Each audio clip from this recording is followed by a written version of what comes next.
All right, welcome, everyone. Just going to give it another minute, let people trickle in. Thanks for being here on this Monday. We are going to get a deep dive into networking and answer any questions that you have. So please get your questions ready. And we're just going to give it another 60 seconds. Thank you all. All righty. Welcome, everybody. So, hello, Fishbowl, and thank you for joining. My name is Rachel Serwetz. I'm the founder and CEO and career coach at Woken. And we are excited to be back on Fishbowl. And you can follow by clicking my profile to be notified of future conversations. And we are here to dive into all things networking today. Basically, I'm going to go through a few key concepts, and then we actually have some pre-submitted Q&A. But once we hit that point, you're welcome to raise your hand if you want to join the stage for questions, or you can actually DM me your question as well. I'll quickly introduce myself and then just dive right in. My career, I was at Goldman Sachs, and then I moved to Bridgewater, which is a hedge fund. I was in operations and then recruiting and performance management. And on the side of my job, I was helping people for years and learning about the patterns of the struggles in job search, and eventually got coaching training and certified, and have been building a company for 7 years now for career coaching. I also did a tech MBA at NYU Stern. And I've done career coaching through a few other organizations as well. So I've helped people in all different types of tenure and roles and industries and stages and all different types of things, pretty much everything career-wise that you can think of. So I've seen a lot, enough to be able to give you the patterns and the perspective of what's going to work and what's not. So that's kind of where I like to give you the down low. And, after seeing hundreds of people go through these processes. So that is the intro. And I am just going to dive right into networking. Okay. And again, if you do have questions, raise your hand or you can DM me. So the first thing I like to do is, what is networking and what is it not? All right. So I'm going to do a little, what is it not? And I'm going to keep going through a few of these to kind of debunk a few thought processes that people commonly have. So what is networking? It is an authentic learning conversation. What is it not? It's forcing check the box questions, right? So a lot of people try to get on these informational networking calls and they're like, oh, what was your path, or I'd love to pick your brain. And it's like, you're sort of asking things because you think you're supposed to be asking things versus what would genuinely help me learn about this role, this team, this company, this industry, the hiring practices, and really being honest and leveraging it as a learning moment. There's always new technologies, there's new changes going on, and there's always things to learn, especially if you're in job search, that you can, see what's the difference between certain roles or how are certain things changing, and leverage that information to inform your strategy. So don't force the questions, really take the time to reflect and prepare and think about questions that are genuinely going to help move you forward, in your search or your direction. The other beautiful reason why we like to, ask authentic questions is because by the end of the phone call, if you ask really good questions, you're going to be able to say, and you're going to be able to learn about their team and their work, so much so that you're going to be able to say, oh, based on everything you just told me after these 20, 30 minutes, it sounds like that team and that project really aligns with my background. Do you know of, any opportunities, or is that team changing at all? And so by learning about their work and what they do and how they do it, you're going to actually almost self-vet yourself. And the beauty is, if they know that you just listened to them talk for 30 minutes and then you told them, here's where I could add value, they can trust that a little more, right? And of course, throughout the call, you're also going to react. They're going to say things and you're going to share a little bit about you naturally. So the beauty is, by the end of that call, it's going to feel so organic. of where should this go next? Who else should they introduce you to? And what should be the next step? That's why we do the authentic conversation, the honest conversation.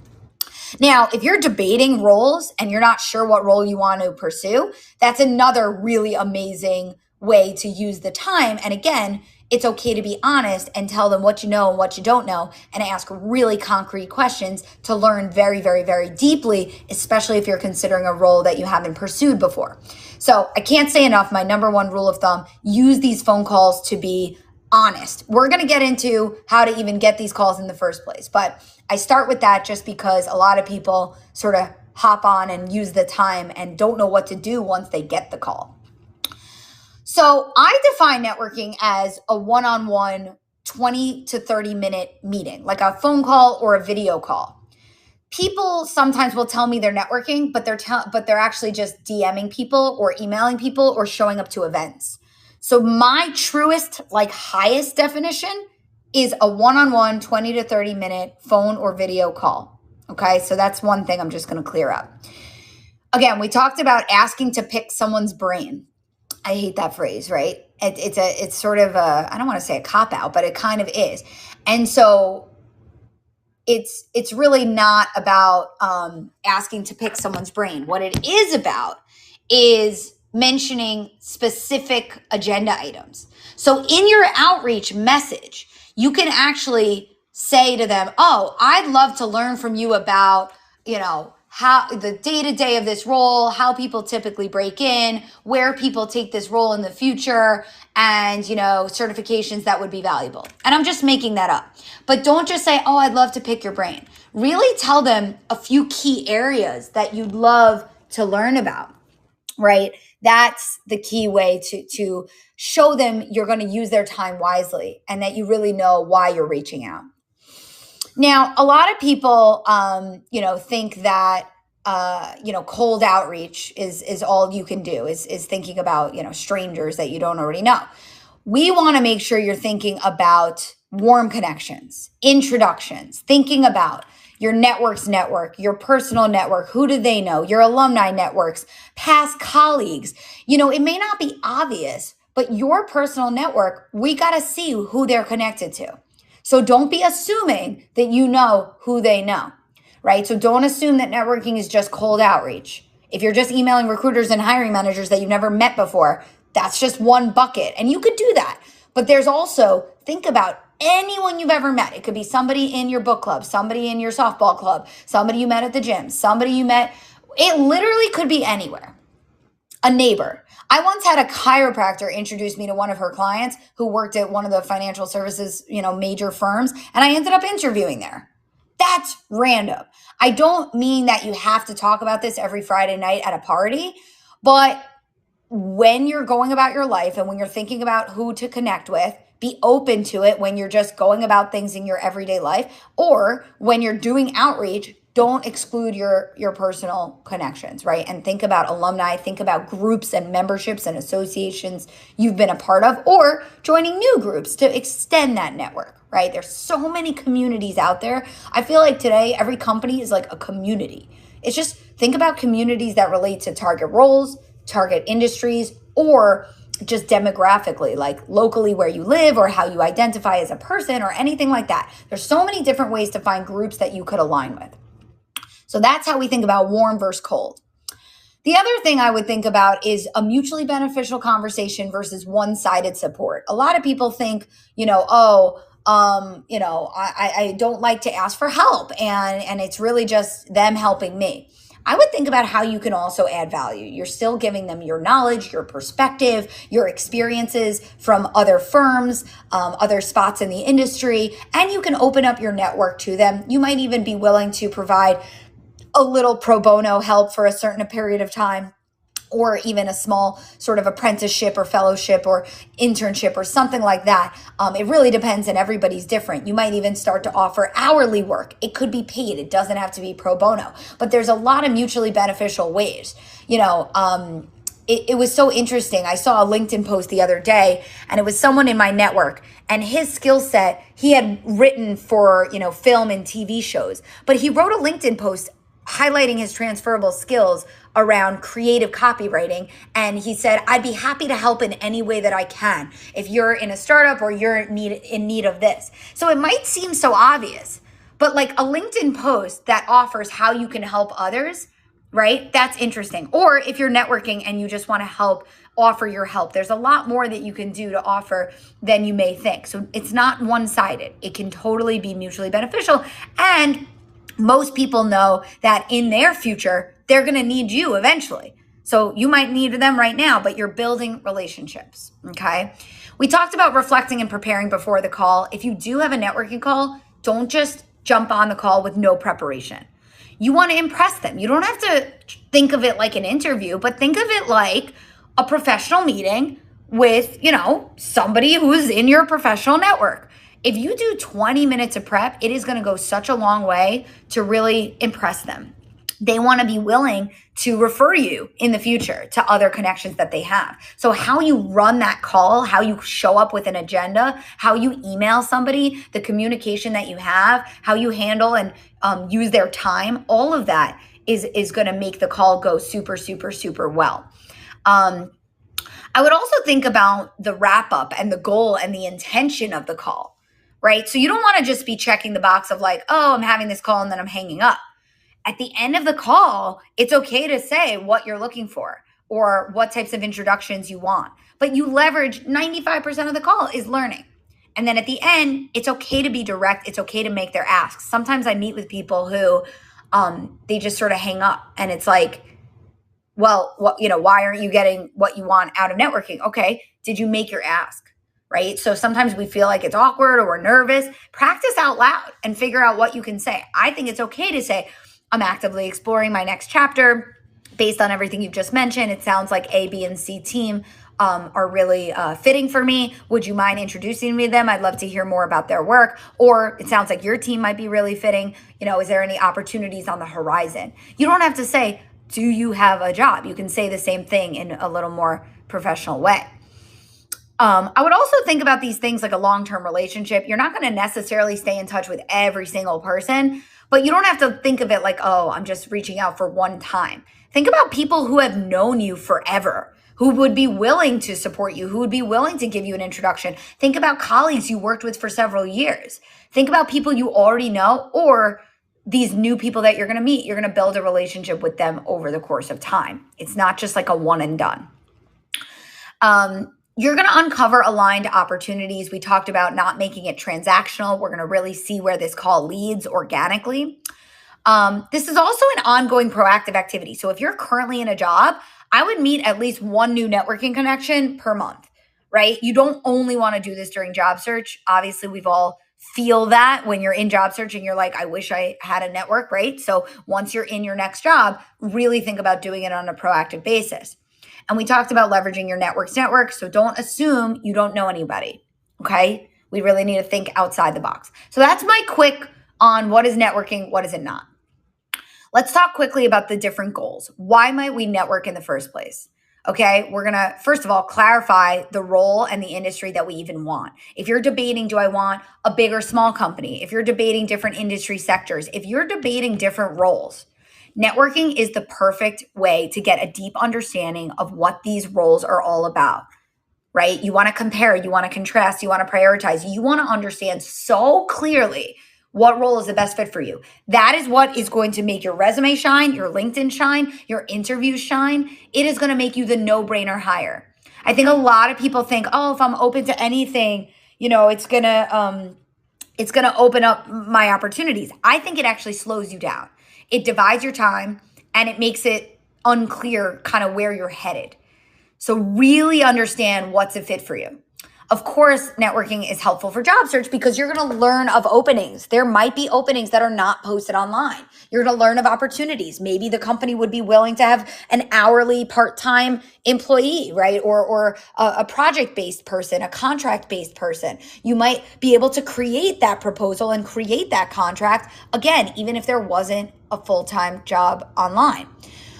So you're really uncovering open work and open opportunities. You're also going to learn about upskilling. Sometimes people are like, oh, I need to learn Excel or SQL or whatever. Don't just pick out of a hat the thing that you think you're supposed to learn. Hear it from somebody who is in that role to figure out what training opportunities are actually worth my time and are reputable in the eyes of a hiring manager. You can also get feedback on your resume, but sometimes I feel like this is a cop out where people, think that I need to just spend the time getting feedback on my resume. And truthfully, it's part of it, but I think there's so many AI tools now that can like identify the keywords and help you optimize your documents that I don't know if I would use the time on a phone call with somebody to do that. I think it's better if they can really just get to know you.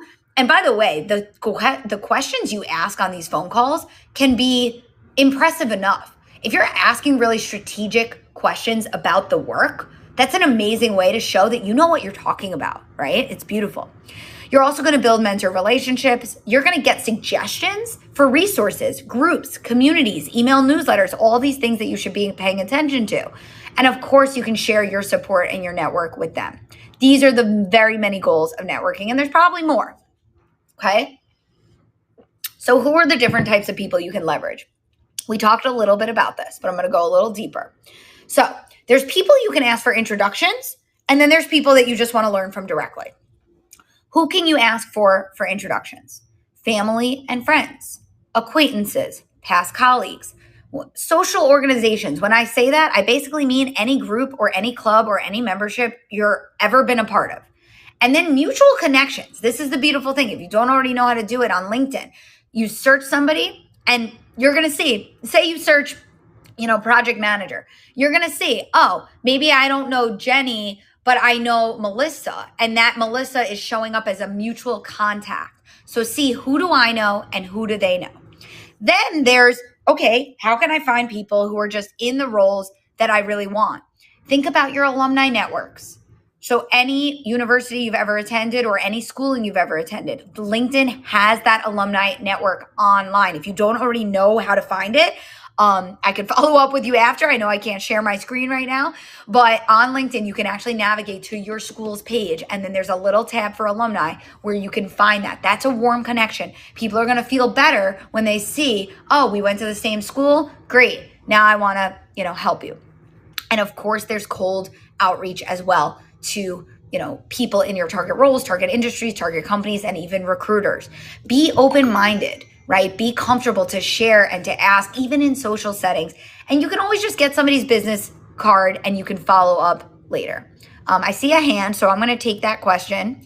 Adrian, let me know if you want to come up to the stage. And let's see. Did it work? I invited you up. Let's see if you can take that invite and come up and ask your question. If it's not working, you can DM me, but hopefully it works to get you up here. And in the meantime, I will keep going. Or Valentine, I don't know if you're here. But Adrian, I was trying to invite her as a speaker, but I'm not sure if it was working. Yeah, Adrian, if you want to come on stage, make sure that you accept the invitation and then that your microphone is enabled. That way we can actually hear you. But if it was a mistake, you can just press raise hand again and it'll take you down. There we go. Beautiful, beautiful. Okay. So how do you write compelling outreach, right? Where do you even reach out? I personally like email over LinkedIn Messenger because LinkedIn gets saturated. If you can find somebody's email address, or if you can get introduced to somebody via email, or you could get scrappy and use tools like Hunter. I think it's hunter.io or Rocket Reach and things, and you can find somebody's email address. I think it's fair game to show that you're scrappy and you're persistent and you're driven and you find a way to reach them. Sometimes people's contact information is public on their LinkedIn. So try to find emails. And if you can't, you can do a LinkedIn connection request and then a DM. I personally prefer that over InMail. That's sort of where to reach out. We'll talk about how to do good outreach. But before I do that, I also want to talk about just where else to find people, right? Because there's LinkedIn, but there's other platforms. When we talk about communities, there's Slack groups and there's other memberships that you can be a part of where sometimes they have their own marketplace where you can actually DM people. So for example, Alpha is a great site. It's a sort of a female focused site. It's kind of like a Reddit for women. And of course, Fishbowl community as well, and Glassdoor community. But these are just examples. So once a week, you might ask yourself, let me go find one new community, because people might be checking these different marketplaces in addition to email and LinkedIn. So think about the where you can connect with people. Slack groups are often very active, and you can see channels with jobs or channels with Q&A and channels where you can meet people. So you really want to think, if somebody's already in a Slack group and I DM them there, maybe they'll actually answer, right? And the beauty of Slack too is somebody posts a job, you see exactly who posts it and you can DM them. So Slack is really interesting, but you got to figure out, okay, which are the active groups in my industry? So think about not just who to reach out to and where to reach out, right? Is the different platforms that people might be active on. Then you want to think about how to reach out. What should you say in your outreach? That's really going to make it compelling. So for all of your outreach, you want to be clear, you want to be specific, you want to be authentic, and you want to be concise. If you're not sure if you're doing that, I actually always read my clients' messages before they send it, because you would just be so surprised what another pair of eyes and ears can do. You could send it to a peer, another job seeker, or whoever, a colleague, and just say, how does this sound? Get another pair of eyes and ears on your messaging. You want to add context, okay? So you can say, make it about learning. Say, I'm clarifying my path forward. I'm learning more. I'm exploring different roles. I'm trying to figure out my path. Make it all about your career development. I personally don't love to make it sound like so job search-y, because this is what's going to happen. If you make it sound like job search-y, they're going to be like, I don't have any open roles. But if you hop on the phone for 30 minutes and they get to know you, maybe they're going to make an amazing introduction because you guys just got to know each other and they understand your work and your areas of expertise, right? So you really want to get that phone call, and that's why your message can be all about learning. And remember, the reach outs, there's two main types of reach outs. Either you're asking for an introduction, or you're saying, I'd love to learn from you and I'd love to hop on a call with you. Okay, so those are two different things. Make sure you always have a clear call to action, and you really beef up these notes to be authentic. If you spend 10, 15 minutes just customizing a message, people are going to know, oh, you read my LinkedIn profile. You know my story. You know where I've worked. You know who I am, and you know how I'm going to help you. If you spend 10, 15 minutes on an email, it is going to be so much better than just a copy paste. So you can have a template that's sort of your basic, and then you can have, how do I customize this? I see a question. Yep. Tell me. Azim, can you hear me?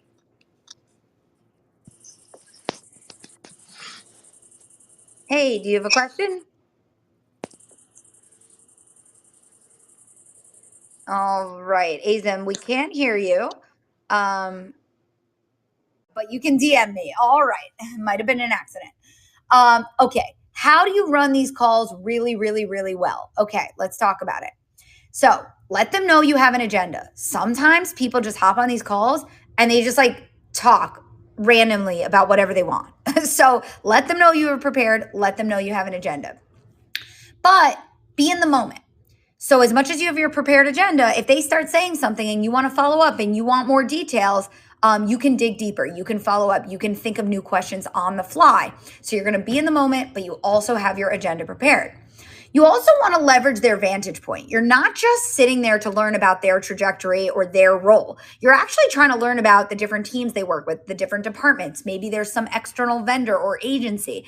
You're trying to bridge the gap, because what is it they do versus what is it that is your areas of expertise? And if you can connect those two on a call, that's where you can figure out what is it or who is it in their world that could potentially be helpful to you. So that's the bridge you're trying to find. And of course, you're always going to follow up after the call with whatever it is that they agreed to help you with, right? You are going to prepare specific, thoughtful, creative questions, especially if you're doing career exploration and you want to understand the role. I actually have a free downloadable list on my website of networking questions you can ask, but you really want to be creative. And a lot of times people may not know what to ask. And by the way, if you haven't already been using ChatGPT, this is a great tool you can use. But you want to say to yourself, okay, what How can I phrase these questions in a way that is extremely clear about what it is I'm asking? How do I get to understand their world? One of my favorite questions is what I call the pie chart question. Instead of saying, what's your day to day? Because it's such a hard question to answer. You can say, if your role or your week was a pie chart, how would you divide up the pieces of the pie? And that is one of the best ways to understand what is it they actually, what is it they do? You're going to get such a deep, accurate picture where they're going to synthesize and you're going to really understand where does the buckets of their time go. And then you're going to be able to drill deeper into the areas that you want more information on, which is amazing, right? For job search, you can also ask about who typically gets hired. You could say, who are your last 3 new hires on the team and what did they have in common? This is a great way to see, am I a fit for that role? Am I a fit for that team? Or am I a fit for something else? Or what do they value in a resume? What are they looking for? Right? You want to also, you can learn about the reality of their company culture. If you're debating working there, you want to understand from the inside, what is it really like there? You can learn about the industry. You can learn about competitors. You can learn about innovations that are going on.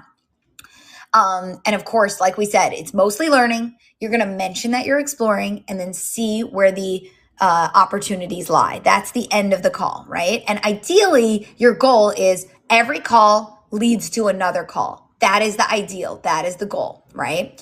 And even if they say there's no open roles, see what other introductions they'd be willing to make.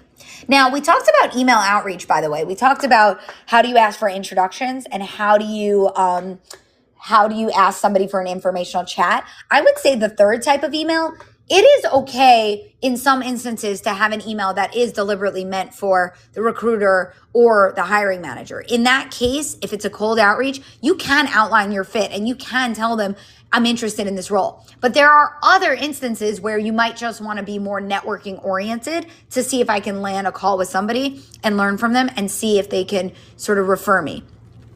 Speaking of referral, a lot of people just think that that's the goal. Let me just get a referral. The phone calls are way better. And then after the phone call, you want to ask for an introduction if they're willing. Can you introduce me to the hiring manager? Can you introduce me to the recruiter? Can you introduce me to somebody on that team? If they're not willing, then you could see if they're willing to refer you or forward your information along. If they're only forwarding your information, you're probably just never going to see it again. So as much as humanly possible, see if they're willing to make those intros.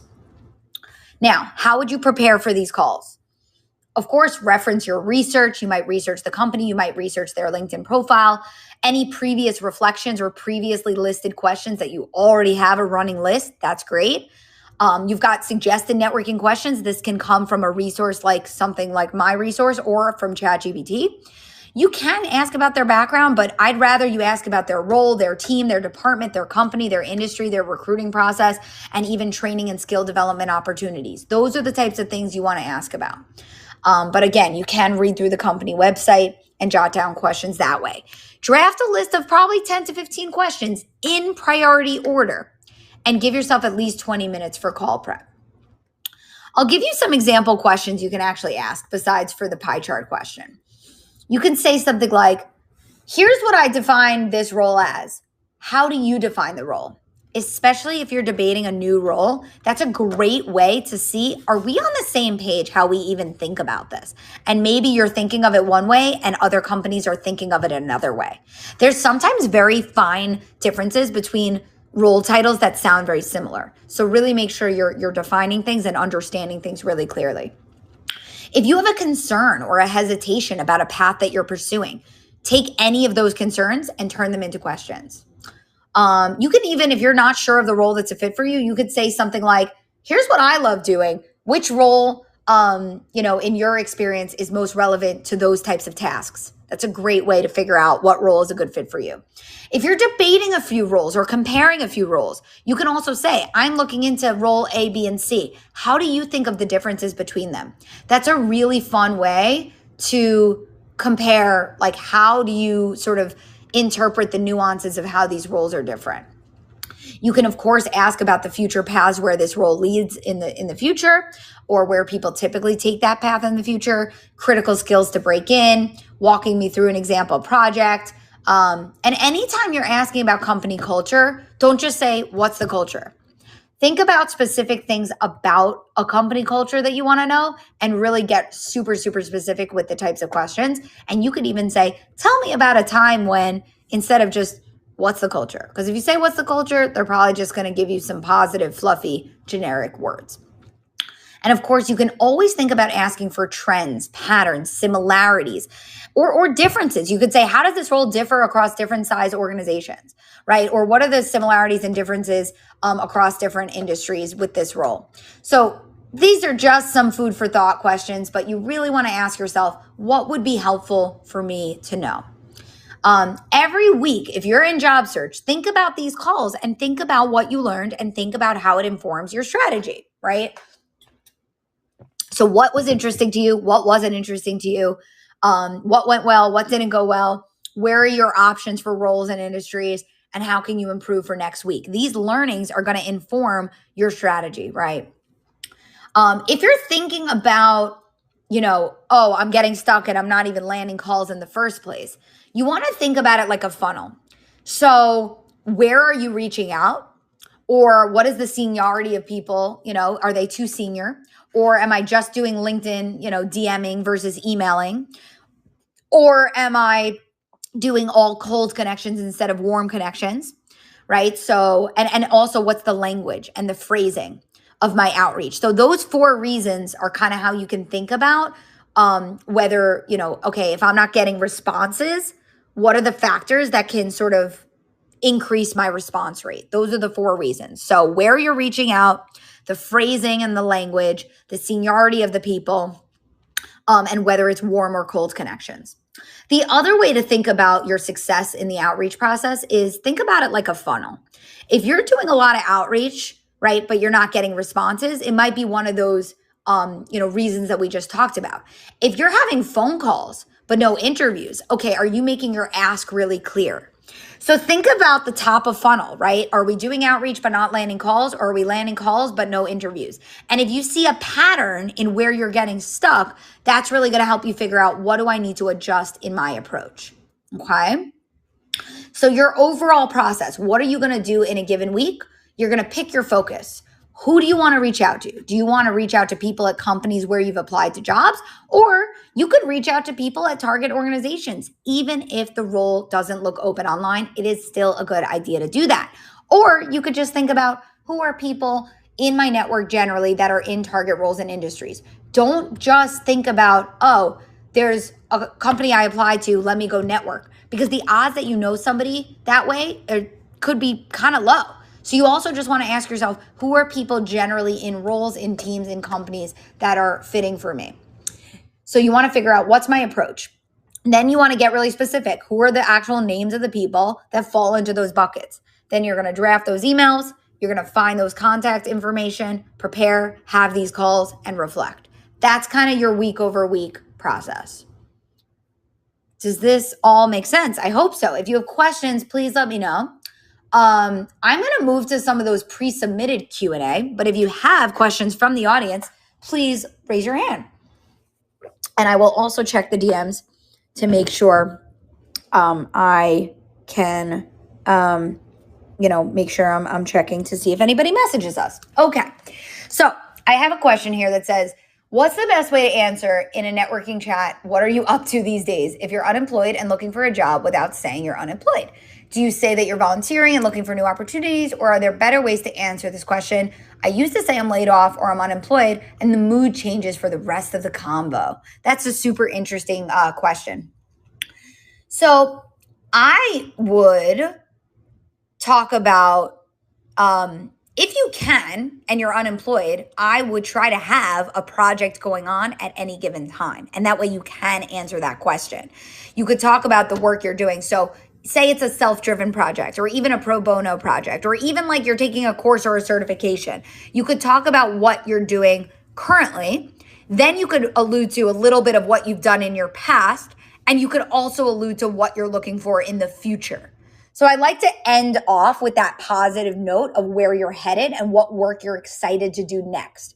That, I think, will have a more positive spin and really lead the conversation in a direction of, like, if you're like, I'm looking for working in AI marketing and you give them some specifics of what that really means, then all of a sudden you're steering the conversation to go in the direction that you want it to go in. And I'm checking my DMs as well. So the next question says, how do you network for a job? Do you set up time to speak, go through the 5 to 10 minutes of small talk and hit them with so what if you referred me to a position? So I think we kind of answered that, but the quick answer is no. You don't want just small talk and then ask. You want 95% of this phone call to be all about organic, authentic learning. Okay, so I think I answered that one previously, but if you have more questions, let me know. And I'm seeing a DM and it says, I was wondering, what's the most appropriate and best way to ask somebody for a referral during the coffee chat, after the coffee chat, or in the follow-up? How do I know if I'm referral ready? Great question. I would not ask any of your questions in the follow-up email. If you do that, they may never get to it. So what you want to do is at the end of the call, that is your moment to ask whatever you want to ask. So maybe you want a referral. Maybe you want to see if they have, open contract work, or maybe you want to see if they have open roles. There's any number of possible questions, but I would just go in the right order, which is seeing if they have openings. And if they do, I would recommend you first ask for an introduction to the right team. And if they say no to that, then you would say, would you be willing to sort of pass along my information or refer me? Everyone's different and every company is different. Sometimes referral means I send you this link and it's a very formal link where they know that I sent it to you. Or maybe sometimes job applications just say who referred you and you just put the person's name. Or sometimes referral could be more informal where they literally just pass along your information. So you have to see what their company does and what they're willing to do. But I would sort of go in order of is there an opening? Yes, no. If yes, ask for an intro. If they're not willing to do that, then you see if they could pass along the information or what they're willing to do. Now, again, the beauty of having this phone call is after 30 minutes, if they pass along your information, they're going to be able to email the recruiter and say, I just had an amazing call with so-and-so. I really recommend you take an interview with her or him or whatever, whatever your pronouns are. And so, that's the beauty of getting to know people is they're going to be able to allude to the conversation that you had and the fact that they think maybe they would even say, I think she'd be a really good culture fit, or I think she'd really add value to that team, or she has really unique expertise in this one area and that our team has a gap. So after 30 minutes of them getting to know you and you getting to know them, they're going to be able to say something about you in that referral email, right? So that's kind of how I would answer that. I see another question that says, networking etiquette. 3 years ago, I had an informational interview with 2 people at a company. We emailed, had the interview, and didn't have any open roles that aligned at the time. Sent my thank yous, never spoke again. The company has a few open roles I'm interested in. Should I reach out via email, connect via LinkedIn, or don't know if going straight to email is a no since we haven't spoken in 3 years? This is a great question. Even if you haven't spoken in 3 years, that is fine. That is still fair game. You could say, I really enjoyed our chat a while back. And maybe you try to dig in your memory of what it is you spoke about or why was it so interesting to you, that you guys connected 3 years ago. So I would really try to, make it authentic. And you could say, sorry, I haven't been in touch sooner. And you could even say what you've been working on for those 3 years. Maybe you had some interesting projects, get them up to speed. And then you could say, I'd love to reconnect. I see you have some different, opportunities. And you could even caveat and be like, whether these roles are a fit for me or not, I think it'd be awesome to just reconnect and hear about the work that you're up to and share a little bit about what I've been up to. And again, you could even get more specific. Anytime you're asking for a call, if you give a little bit of an agenda, it's an amazing way to just make sure that the person knows you're going to use their time wisely. So even if it's been 3 years, I absolutely would reconnect. And guess what? I've had people tell me they're going to reconnect with somebody that they haven't spoken to in 10 years. That's fine. In the future, you want to have a process where you have a spreadsheet and maybe some of these people you connect with once a year or whatever it is, right? However it is, whatever, every 6 to 12 to 18 months, you want to proactively stay in touch with people. But even if it's been 3 years, that's okay. Just be authentic in your message and say, I remember our conversation, or maybe it was a past colleague. I remember fondly our time doing so-and-so together. How's your family? Like, be a human, be a person, connect with them, right? And then see where else it could lead, right? Okay, I see the next question. And it says, oh, I see a DM as well. Okay. As somebody who's early in their career looking to switch industries, how do you know if the industry you're going to is a good industry? Interesting. Well, first of all, I would define what you mean as good, right? And so you want to ask yourself, what are your criteria? What are your priorities? And by the way, I think there's a big difference between industry and work environment. So there's a company culture of like, what are the people like, the personality and the values versus what's a good industry, right? What does that mean? Meaning it's growing, it's trending, it's in demand, or are you talking about the people at the company? Those are two different things. Exploration, and by the way, for the folks who are DMing, we have some past recordings of some events where we went really deep into what career exploration is. But to answer your question, if you're debating a different industry or a different role, you really want to do a deep sense of career exploration. In a nutshell, that involves a little bit of online research, but a lot of networking. So it's a perfect question for today's chat because you would want to hop on the phone with people who work in that industry. The beautiful thing is, don't just have one call. If you have 2 or 3 or 4 calls with different people who are in the same industry, you're going to connect the dots. You're going to understand what it's typically like. What are the patterns? What are the trends? That's going to help you to figure out if it's something you want to pursue, right? But you really want to ask yourself, what do I need to learn about this in order to figure out if it's something I want? You have to know who you are, what your interests are, what your priorities are, and then you sort of go do this like litmus test when you do these calls. Okay. I see another question, and it says, we've basically acknowledged that connections are how you get into good agencies. But does anyone have any tips on how to get into the networks if you don't know anyone there? Not even to get a job, but just to build the network for the future. I don't know anyone at certain companies that I want to work. Okay, great question. I would say a few things. Number one, you want to research on LinkedIn. You don't know who you know until you actually just in LinkedIn, you type in the company name or you type in a role title and you'll see mutual connections that you didn't even realize.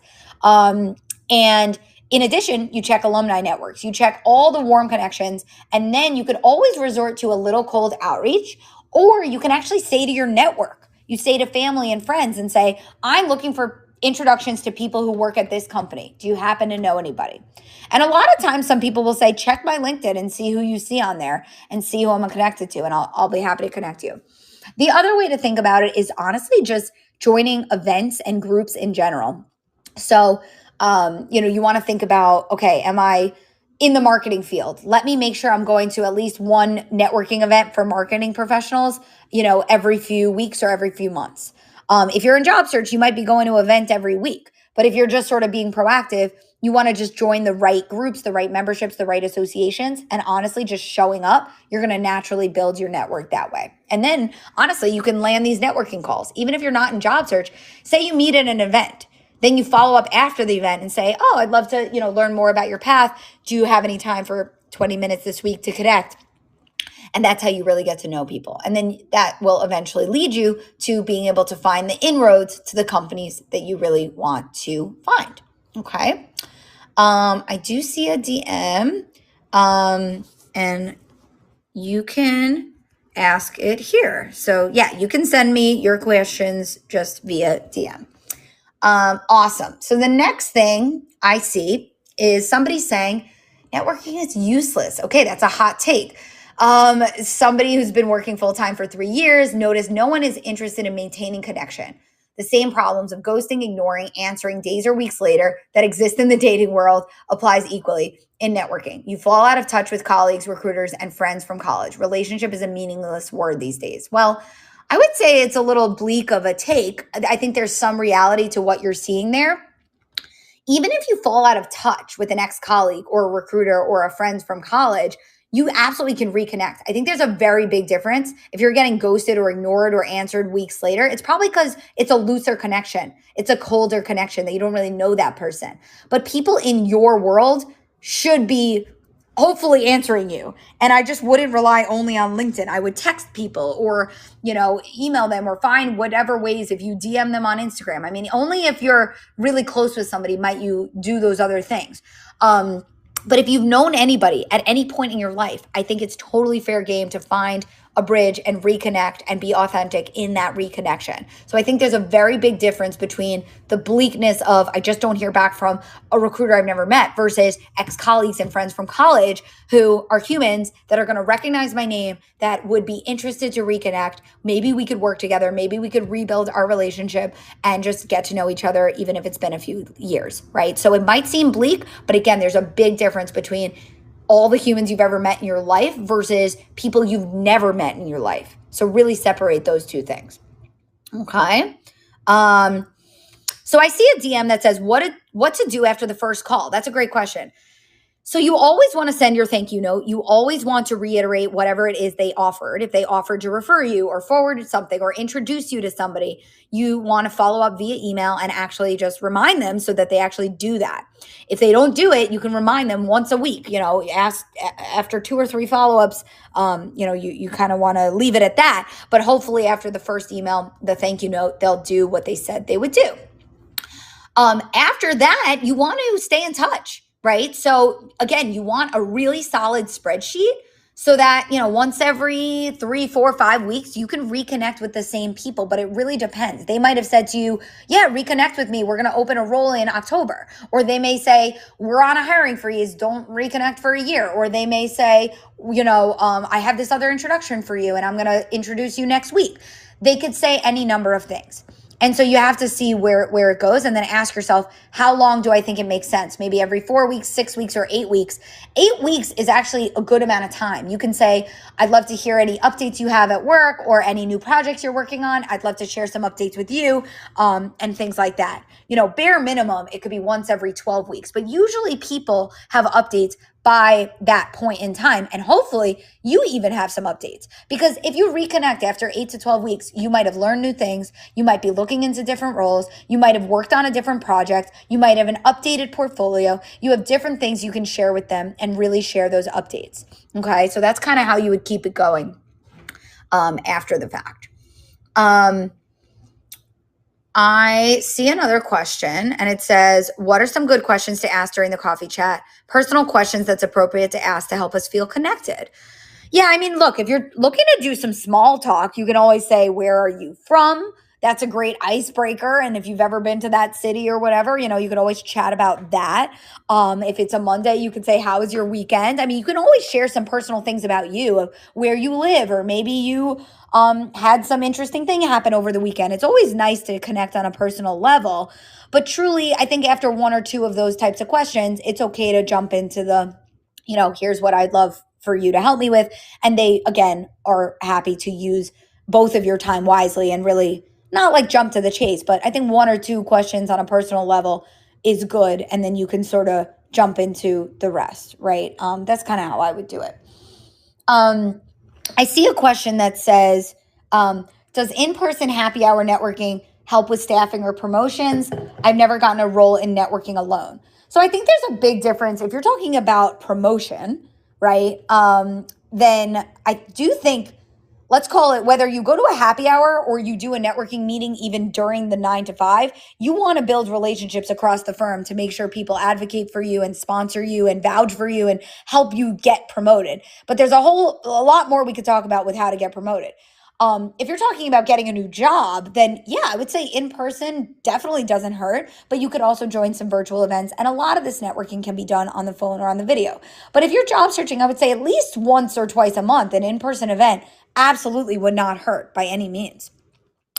I do see a question that says, I'm in the Institute of Marketing and Strategy. I'm interested to find a group in sales industries, multi-channel. Sorry, I don't fully understand your question. Can you clarify your question? So I just want to make sure I'm understanding exactly what you're asking. And in the meantime, I'm going to keep going.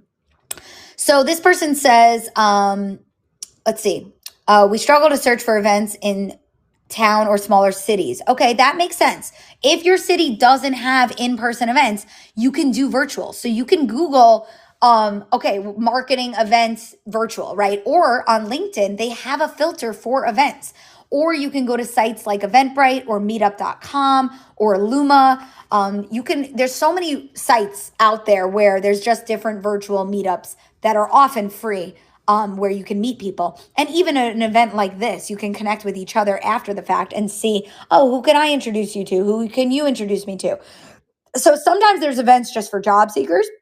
And sometimes there's events for like your target role or your target industry. So even if it's virtual, right? But look, if you're job searching and you're in a small town or city, I would say once every 2 to 3 months, if you can travel 1 or 2 hours and get to an event, wouldn't be the worst thing in the world. But I realize it's time and it's money. So you have to really pick and choose wisely. I don't mean you have to spend thousands on a conference per se or even a flight.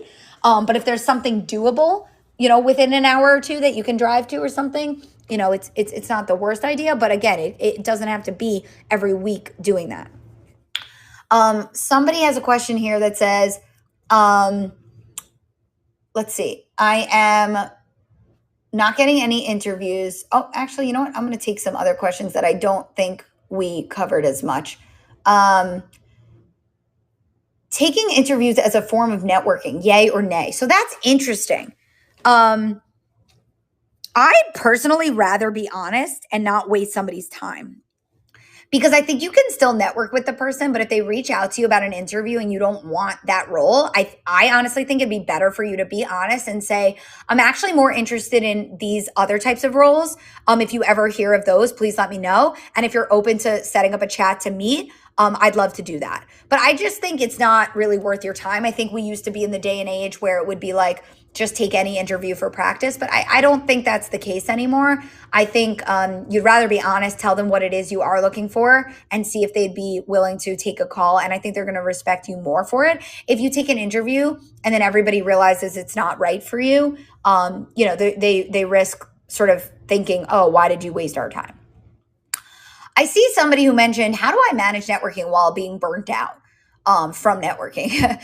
So that's a great question. It absolutely can have some burnout. Honestly, if you've been consistently networking for like 4 to 6 to 8 weeks, it's okay to take a week off every now and then. You also don't have to do it every single day. I would say if you're full-time job searching, maybe Monday through Thursday, you're networking, and then on a Friday, you're working on other things. The other thing I would think about is if you're burnt out, I would really ask yourself, are you seeing results? Because one of my favorite ways to refresh some energy into your search is to find ways to pivot. If you're not seeing results, it's like, what can I do better and differently versus I'm doing the same thing over and over and it's not going anywhere. Sometimes we're doing all the right things and it still isn't leading to things. And that's just because the job market can be difficult right now. But you really want to ask yourself, is there something I can do better or differently? Versus just having burnout from doing things that aren't working. So really be able to pivot and question your own tactics a little bit, or just take breaks. That's okay to take breaks. I see a question that says, how do people disclose that they come from an underprivileged background in networking chats? That's interesting. I mean, if that is your choice to reveal that, and you want to reveal that, and you want to talk about your life story, you absolutely can. I don't think you necessarily have to. I truly think being you in the moment and talking about your skills, your expertise, your questions about the work, that's kind of the most important thing to help you shine and use the time wisely. But if you think that explaining your life story for whatever reason is relevant, like sometimes people might be working in social impact and they really connect with the community that company is going to serve or something like that, then you might want to share something personal. But you don't have to do that unless you want to, right? But yeah, if you think it's, a part of your story and you want, and you think it could help you, I mean, maybe you've risen through different struggles and through different difficulties, and that shows your grit. That you totally can share that in your own way. And if you're not sure how to tell your story, honestly, practicing out loud with a peer, with a mentor, with a coach, that's a great first step, just to say, how does this sound, right? How does this sound? How does this come across, right? Let's see. I'm going to keep looking to see if there's any other questions on this list that we have not answered yet. And if anyone else has a question, please raise your hand. Please DM me. Let me know if I'm missing anything here.